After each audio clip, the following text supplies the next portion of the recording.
Señor León, mediante la Resolución Suprema 003-2010, Economía y Finanzas, del 7 de enero de ese año, usted fue designado como director ejecutivo de la Agencia de Promoción de la Inversión Privada. Explíquenos en qué circunstancias se da esto, quién lo convoca, cómo es que se produce su designación, qué le dijeron a usted al momento que lo convocaron con respecto a sus funciones. Bien, yo tenía una larga trayectoria en COPRI y Proinversión en todos los gobiernos desde el presidente Fujimori, desde el año 96. Entré como un consultor responsable de una liquidación de una empresa y continué. Yo creí cuando me convocaron en el año 1996 que iba a trabajar un año o dos, pero fueron encargándome sucesivamente otras cosas mucho más delicadas y estuve involucrado en muchísimos procesos y en temas complicados también. Y me hice de una relación con este entorno de las asociaciones público-privadas, de los procesos de promoción de la inversión privada, me hice conocido y gané algún prestigio. Yo estaba en la actividad privada después de renunciar como director ejecutivo adjunto. Yo renuncié el 2007 y estaba en la actividad privada. Y hubo una crisis en el INPE y la ministra de Justicia conversó conmigo y me pidió que la ayude siendo presidente del INPE. Cargo muy delicado, muy delicado. Y entré de presidente del INPE, salió la ministra de Justicia y entró un ministro. Durante ese interim renuncié 3 veces. El micro, por favor.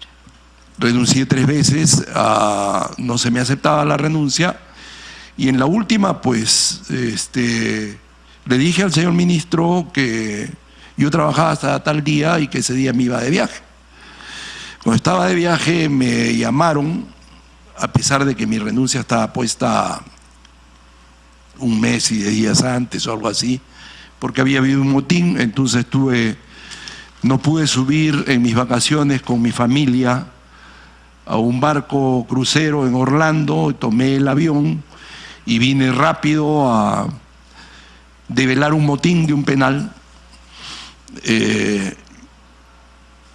y continué unos días más y se aceptó mi renuncia. Es verdad que yo conocía a varios ministros por COPRI Proinversión precisamente en aquel tiempo.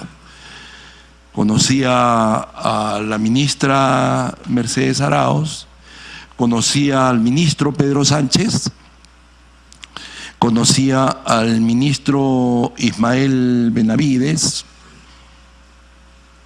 y algún otro por ahí, siempre por mi función previa en los procesos de promoción de la inversión privada.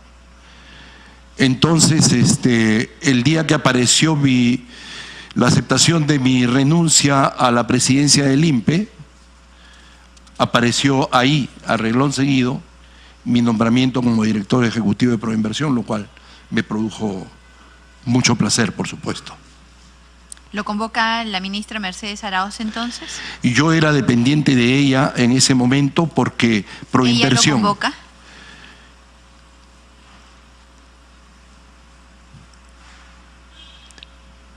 Creo que sí, pero también hablé, me convocó personalmente, no. Yo había sido miembro de comité, yo era miembro de comité, de un comité de Proinversión, y tuve que renunciar. Y siendo miembro del comité de Proinversión, me relacionaba con los ministros, miembros del consejo directivo de Proinversión. Pero no hubo nunca una conversación explícita de Jorge, ¿aceptarías?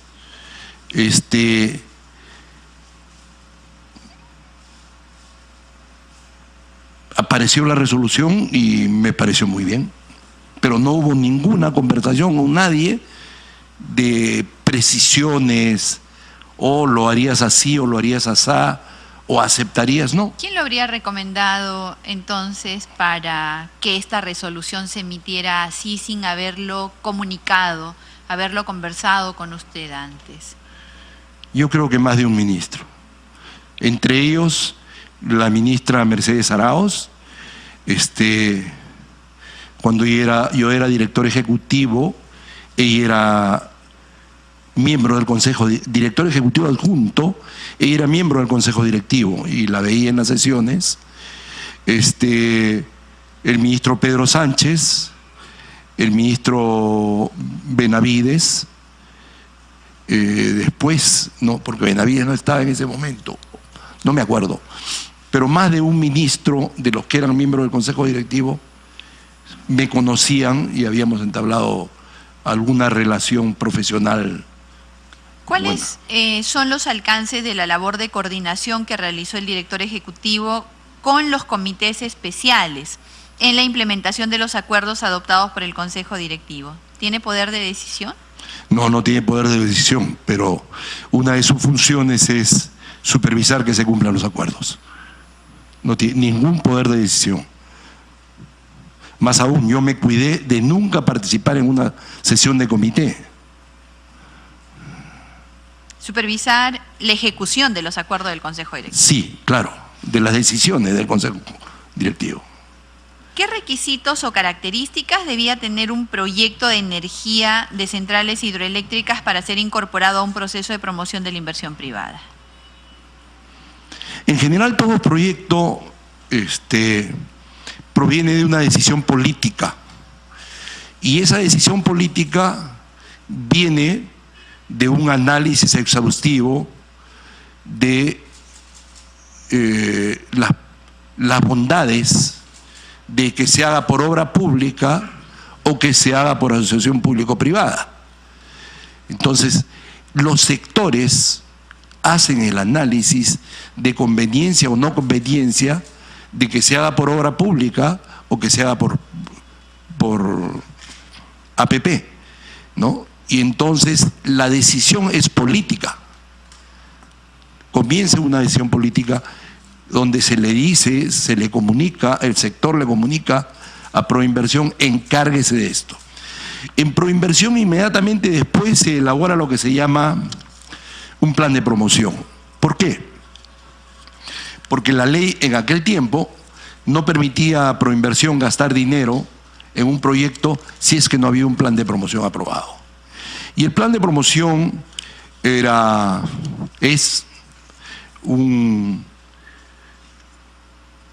ordenamiento sucinto de el cómo se hará ese proceso, se llevará adelante ese proceso.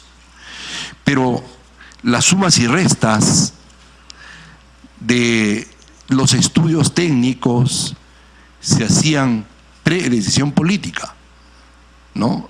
A Proinversión le llegaba eso, y después del plan de promoción recién podía gastar dinero en estudios, si no los hubiera suficientes, en análisis legales, en estudios de mercado y en cosas así, propias de cada proceso. ¿La necesidad pública es un factor para que un proyecto sea incorporado a un proceso de inversión? Es análisis del sector, no es de Proinversión. La Proinversión, a pesar de que no esté... En este caso, ¿estamos frente a ese caso de que sea la necesidad pública un factor que determine su incorporación a un proceso de promoción de la inversión? No es parte del análisis de Proinversión. Proinversión es el promotor. La decisión, buena o mala, suficiente o insuficiente, es política y se sustenta en los análisis previos de si hubo necesidad o no hubo necesidad, si se prevía necesidad o no se prevía necesidad, si habían suficientes estudios. Todo eso es análisis técnico del sector. ¿Usted supervisó la decisión que incorporó el proyecto en Proinversión? No había que supervisar, es una decisión, se incorpora. ¿Ejecutó, revisó toda la información alrededor de esta decisión? No, eso no le competía. Primero, es el sector, no es el consejo directivo quien dice, encárguese de esto, primero. Segundo,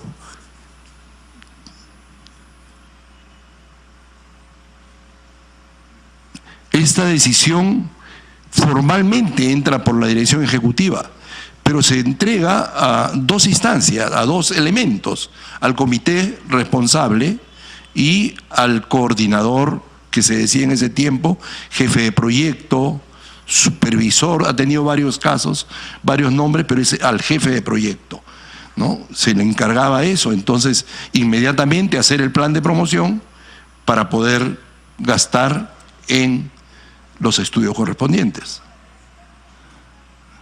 Mediante el oficio 30-2010 del 5 de abril de ese año, el exministro de Energía y Minas, Pedro Sánchez Gamarra, le comunicó que estimaba conveniente convocar la licitación de suministro de electricidad al mercado, regulado mediante nuevas centrales hidroeléctricas. En dicha comunicación le informó que le remitiría un informe sustentatorio del mismo.